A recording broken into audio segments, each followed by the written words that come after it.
నమస్తే. ఇవాళ మార్చ్ 14, 2024. ఇవాళ ఆహ్, ఒక చాలా ఇంపార్టెంట్ సంచలనమైన కనెక్షన్. ఎవ్వరు పేర్చలేని కనెక్షన్ నేను చెప్పబోతున్నాను. అయితే మీకు అంతకుముందు వీడియోస్‌లో చాలా సార్లు 2000 కోట్ల స్కాము, పోలవరం ప్రాజెక్ట్‌లో చంద్రబాబు, పెండ్యాల పర్సనల్ సెక్రటరీ పెండ్యాల శ్రీనివాస్ రెడ్డి, కడపకు చెందిన అతను బోగస్ కంపెనీలు పెట్టి డబ్బులు సైఫుల్ చేశాడని చెప్పని చెప్తా వచ్చాను.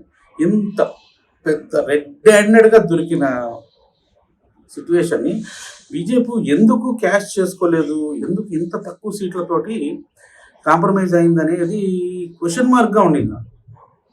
దానికి ప్రాపర్ ఎక్స్‌ప్లనేషన్ ఇవ్వలేకపోతా ఉన్నా. కాకపోతే గెస్ చేశాను. అంతకుముందు నేను 3, 4 వీడియోల ముందు రిలీజ్ చేసిన వాటిలో నేను నా అనుమానం వ్యక్తం చేశాను. ఏదో హయ్యర్ పర్పస్ కోసం, దేశం కోసం మోడీ గారు ఈ కాంప్రమైజ్ అనేది చేసుకున్నారనేది నేను అనుమానించాను. అది వ్యక్తం కూడా చేశాను. నేను ఫర్ సింపుల్ మీకు జనాలకి నేను ఎంత ఒకటే చెప్తా ఉన్నాను, మరి బయట ప్రచురితం లేదు కదా ఈ విషయం అని చెప్పి అనుకుంటారేమో.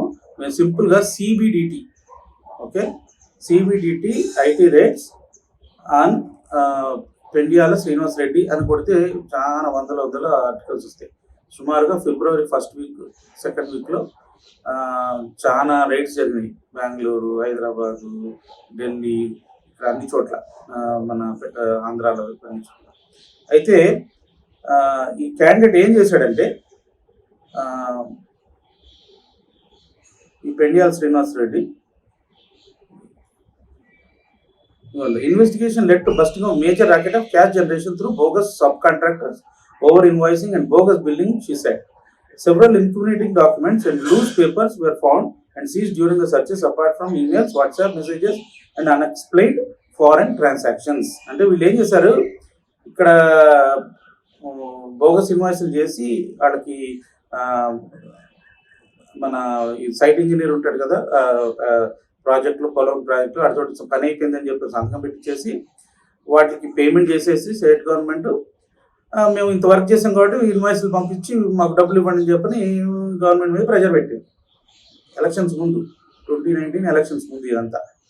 అయితే అప్పుడు బీజేపీ వాళ్ళందరూ స్పోర్ట్స్ పర్సన్స్, మీరు బిల్లులు పెట్టారు కరెక్టే, ఇన్వాయిస్లు చేశారు కరెక్టే, కానీ యూటిలైజేషన్ సర్టిఫికేట్ మీరు సబ్మిట్ చేయలేదు, అది సబ్మిట్ చేయండి అన్నారు. అంటే అది దాని యొక్క టర్మ్, టెక్నికల్ టర్మ్ మామూలు జనాలకు అర్థం కాదు. ఆ టెక్నికల్ టర్మ్ ఏంటంటే ఏ పని ఎందుకు ఎంత మోతాదులో before work, after work, pictures అవి ఇవి అన్ని చూపించి ప్రూఫ్లు చూపించాలి సెంట్రల్ గవర్నమెంట్కి. అప్పుడే వాళ్ళు పైసలు రిలీజ్ చేస్తారు. ఊరికే ఇన్వాయిస్ పంపించేస్తే రిలీజ్ చేయరు. అయితే వీళ్ళు ఏం చేశారు, 2 కోట్ల కంటే తక్కువ ఇన్వాయిస్లు చేసి ఆ డబ్బులు తీసేసుకొని గవర్నమెంట్ దగ్గర నుంచి ఆ డబ్బుల్ని వేరే సింగపూర్కి ట్రాన్స్ఫర్ చేశారు. అక్కడి నుంచి ఇంకొక అకౌంట్లోకి ట్రాన్స్ఫర్ చేసి అక్కడి నుంచి క్యాష్ విత్డ్రా చేసి కాంగ్రెస్ పార్టీకి ఇచ్చారు. ఈ కాంగ్రెస్ పార్టీ ఢిల్లీలో రైడ్ జరిగినప్పుడు ఈ విషయం దొరికింది. ఇక్కడి నుంచి పలానా సోర్స్ నుంచి 1700 కోట్లు వచ్చినాయి, బెంగళూరు డికే శివకుమార్ దగ్గర నుంచి 1800 కోట్లు వచ్చినాయి. ఇదంతా 2020 ఫిబ్రవరిలో జరిగింది. సో జస్ట్ కోవిడ్ బిఫోర్ అన్నమాట, మార్చిలో కోవిడ్ స్టార్ట్ అయిపోయింది. సో అప్పుడు ఈ అహ్మద్ పటేల్కి ఇచ్చారు వీళ్ళు బేసికల్గా డబ్బులు. ఆ డబ్బులు యూజ్ చేసుకొని ఎప్పుడు ఇది జరిగింది, ఇప్పుడు 2018లో జరిగింది, 2017, 2018లో జరిగింది.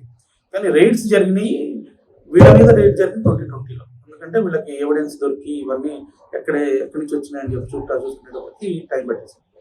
అయితే అహ్మద్ పటేల్ని అరెస్ట్ చేయడానికి ట్రై చేస్తుంటే ఈడీ తప్పించుకొని నాకు కోవిడ్ వచ్చింది, అది వచ్చింది, ఇది వచ్చిందని చెప్పి హాస్పిటల్లో తిరుగుతూ ఏదో ఒక రకంగా బెయిల్స్ తెచ్చుకుంటూ ఫైనల్గా చచ్చిపోయాడు అహ్మద్ పటేల్.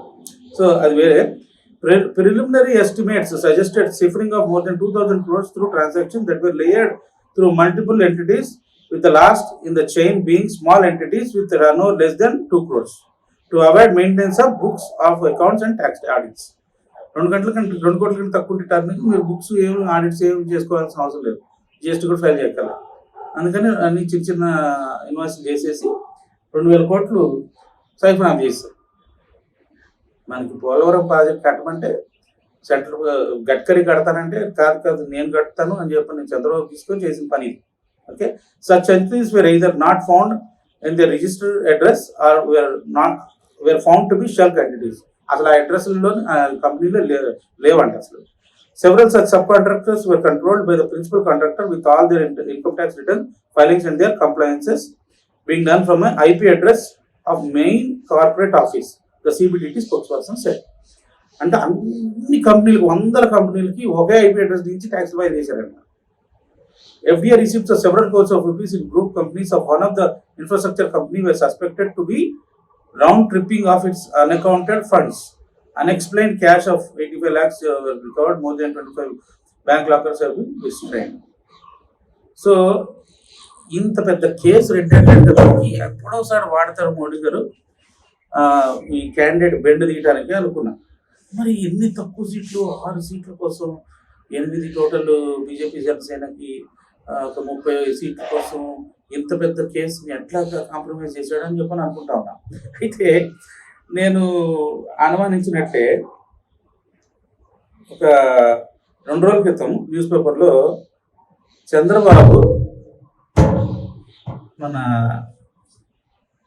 రేవంత్ రెడ్డిని సీక్రెట్గా ఎయిర్పోర్ట్లో కలిశాడని చెప్పి తెలిసింది. ఇది బీజేపీ పెద్దల ప్రమేయంతో వెళ్ళి కలిశాడు అని చెప్పి కూడా న్యూస్ పేపర్లో ప్రచురితం. సో నా అనుమానం చాలా 100%. రాష్ట్రాలు రాజకీయ వేదికలు వేరేనా, ఇద్దరిది ఒకే జట్టు. చంద్రబాబు గురువైతే రేవంత్ శిష్యుడు, ఇద్దరిది బలమైన బంధం. పచ్చి తెలంగాణ వ్యతిరేకి అయిన బాబు తెలంగాణ ముఖ్యమంత్రి రేవంత్ రహస్యంగా సమావేశం అవడం రాజకీయ వర్గాల్లో కలకలం రేపుతున్నది. గురువారం ఢిల్లీకి వెళ్తూ వారిద్దరూ బేగంపేట్ విమానాశ్రయంలో భేటీ అయ్యారు. బీజేపీతో పొత్తులోకి దిగిన టీడీపీ అధినేత ఇటీవల మోదీతో సఖ్యత నేర్పుతున్న కాంగ్రెస్ సీఎం. ఇద్దరి కలయిక తెలంగాణ సమాజంలో కొత్త అనుమానాలను రేకెత్తిస్తున్నది.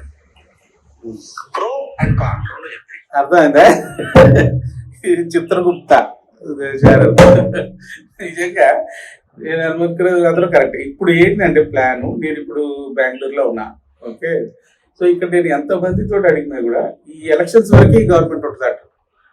బీజేపీకి ఉంది 64 సీట్లు, జేడీఎస్కి ఉంది 19 సీట్లు.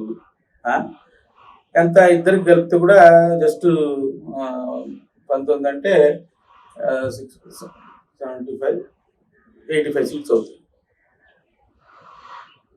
వీళ్ళకి గవర్నమెంట్ ఫామ్ చేయాలంటే 40-50 సీట్లు కావాలి. ఎట్లా వస్తాయి అంతమందిని ఎట్లా డిఫెక్ట్ చేయగలుగుతారు? కాంగ్రెస్ గవర్నమెంట్ని ఎట్లా పడేస్తారు అని చెప్పి అనుకుంటుంటే నాకు చెప్పడం జనాలు ఏంటంటే ఇక్కడ ప్రతి ఒక్క ఎమ్మెల్యే పార్టీలో ఉండటం ఇష్టం లేదు. ఎందుకంటే రూపాయి లేదు, పైసలు గవర్నమెంట్ మొత్తం పథకాలని చెప్పని ఖజానా ఖాళీ చేసింది. జీతాలు ఇవ్వడానికి పైసలు లేవు, అన్ని ప్రాజెక్టులన్నీ బంద్ అయిపోయినాయి. సో ఎమ్మెల్యేలు నేను ఉండేది, నేను మంత్రి అయితే ఏంది, నేను ఎమ్మెల్యే అయితే ఏంది, నేనేం చేయాలి నా కాన్స్టిట్యున్సీలో, నేనేం చేయలేని పరిస్థితి. వాళ్ళు ఖర్చు పెట్టుకొని వచ్చారు. So they are very unhappy. So election అయిపోగానే బీజేపీ అక్కడ గవర్నమెంట్ మళ్ళీ సెంటర్లో రాగానే వీళ్ళందరూ జంప్ అవడానికి రెడీ. డీకే శివకుమార్ ఇందులో ఇదే స్కామ్లో డీకే శివకుమార్ కూడా ఇన్వాల్వ్. 1800 కోట్లు కాంగ్రెస్ పార్టీకి ఇక్కడికి సప్లై చేసి, అతను కాంగ్రెస్ వాడే, బట్ ఈ సప్లై. బట్ అక్కడ వీడి మీద కూడా రేట్లు జరిగినాయి. డీకే శివకుమార్ ఇక్కడ డిప్యూటీ సీఎం కర్ణాటకలో. సో ఇప్పుడు ఇక్కడ గవర్నమెంట్ పడేస్తే మరి ఎంతమంది ఎట్లా వస్తారని చెప్పారంటే జనాన్ని చెప్పడం ఏంటంటే ఒక్కొక్కరికి 50 కోట్లు డీల్ అయిపోయింది.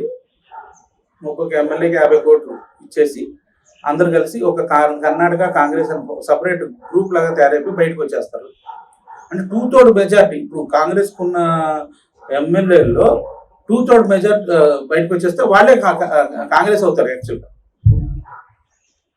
సో బయటకు వచ్చేసి ఈ గవర్నమెంట్ పథకాలన్నీ క్యాన్సిల్, ఇంకా వాళ్ళ వల్ల కాదు. అప్పుడు మళ్ళీ బీజేపీనో జేడీఎస్ తోటో ఎవరితో కలిపి గవర్నమెంట్ ఫామ్ చేస్తారు. ఇక్కడ ఉన్న గవర్నమెంట్ ఓడిపోతుంది అంటే నేను అనుకున్నాను.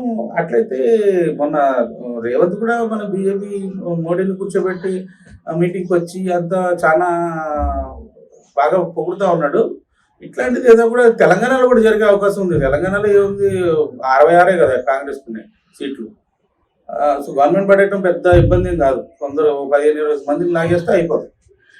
సో రేవంత్ రెడ్డిని కూడా ఇప్పుడు ఇట్లా బీజేపీ సిమిలర్ సిచ్యువేషన్. అంటే రేవంత్ రెడ్డి కూడా ఇక్కడ గవర్నమెంట్ రన్ చేయలేను, 1,20,00,000 కోట్లు ఆదాయం వస్తే సంవత్సరానికి 70,000 కోట్లు ఓన్లీ లోన్లే కట్టాల్సి వస్తుంది, ముష్టోడు ముంచిపోయిను అని రాష్ట్రాన్ని అని చెప్పి మొన్న స్టేట్మెంట్ ఇచ్చాడు రేవంత్ రెడ్డి. సో ఇప్పుడు గవర్నమెంట్ రన్ చేయడానికి ఆయన కూడా ఇబ్బందిగానే ఉంది. సో ఇదే situation Karnataka situation apply Telangana కూడా వేస్తే ఎలక్షన్స్ తర్వాత పాసిబిలిటీ ఉంది. సో ఇక్కడ ఆల్రెడీ కనెక్షన్ ఉంది కదా బీజేపీ, మేబీ తెలంగాణ గవర్నమెంట్ను కూడా ఖతం చేయడానికి చంద్రబాబు ఆఫర్ ఇచ్చుంటాడు, నేను మీకు తెలంగాణలో కూడా బీజేపీ గవర్నమెంట్ హెల్ప్ చేస్తాను, ఆంధ్రాలో తక్కువ సీట్లకు ఒప్పుకోండి అని ఒప్పించుంటాడని చెప్పని నేను అనుమానం పడుతున్నాను. నాకైతే ఇప్పుడు నేను అనుమానం అంటే ఇంతకుముందు వీడియోలో కూడా నేను అనుమానం పడి చెప్పాను, ఇప్పుడు అది పేపర్లో వచ్చినట్టు కూడా ఇప్పుడు నేను ఇది 2 days ముందు పేపర్ అయినా నేను ఆ న్యూస్ నేను ఇప్పుడే చూస్తున్నా.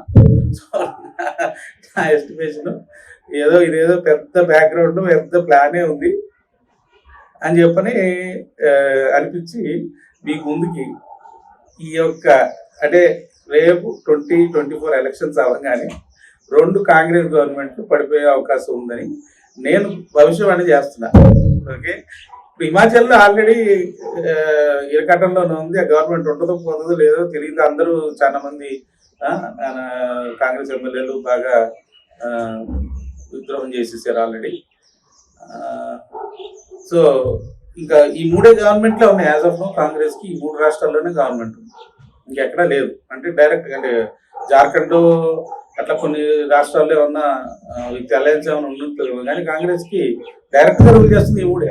ఆ 3 కూడా పోయింది అనుకోండి, కథం కాంగ్రెస్ ముక్తు రాష్ట్రాలుగా తయారవుతుంది రాష్ట్ర ప్రభుత్వాలు బేసికల్గా. ఈ వీడియోని అందరికీ షేర్ చేసి ఈ ఛానల్ సబ్స్క్రైబ్ చేసుకోండి. వచ్చే కొంది మంచి మంచి కాన్సెప్ట్స్ తోటి మన చరిత్రతోటి మన హిస్టరీతోటి కనెక్ట్ చేస్తూ మన భారతీయుల యొక్క ఒరిజినల్ స్వరూపం మన భారతీయులకు తెలియజేయాలి. అంటే అసలు మనం పూర్వం మన ఋషులు మునులు వీళ్ళందరూ ఎన్ని ఆవిష్కరణలు చేశారు. సైంటిస్ట్, ఋషి అంటే సైంటిస్ట్. అసలు ఇండియన్ నాలెడ్జ్ సిస్టమ్స్ మీద అంటే జోగ్రఫీ, హిస్టరీ ఇవన్నీ కూడా ఇండియన్ నాలెడ్జ్ సిస్టమ్స్ వస్తాయి, మన సైన్సెస్. సో వీటిలన్నిటిని కనెక్ట్ చేస్తూ పాలిటిక్స్ తోటి కనెక్ట్ చేస్తూ చెప్తా ఉంటాను నేను. నా స్పెషాలిటీ అది. ఓకే, సో నేను చెప్పేది ప్రతిది కూడా అథెంటిక్ ఇన్ఫర్మేషనే నేను కలెక్ట్ చేసి మీకు స్ప్రెడ్ చేస్తున్నాను. వచ్చే కొన్ని నెలల తర్వాత మేము డీకాలనైజింగ్ భారతీయ మైండ్ అని చెప్పి ఒక కాన్సెప్ట్ తోటి జనాల దగ్గరికి ఒక క్విజ్ రూపంలో రావాలని ప్రయత్నం చేస్తున్నాం. సో మీరందరూ సబ్స్క్రైబ్ చేసుకుంటే మేము చేసే యాక్టివిటీస్ గురించి మీకు తొందరలో తెలుస్తుంది. Okay, bye.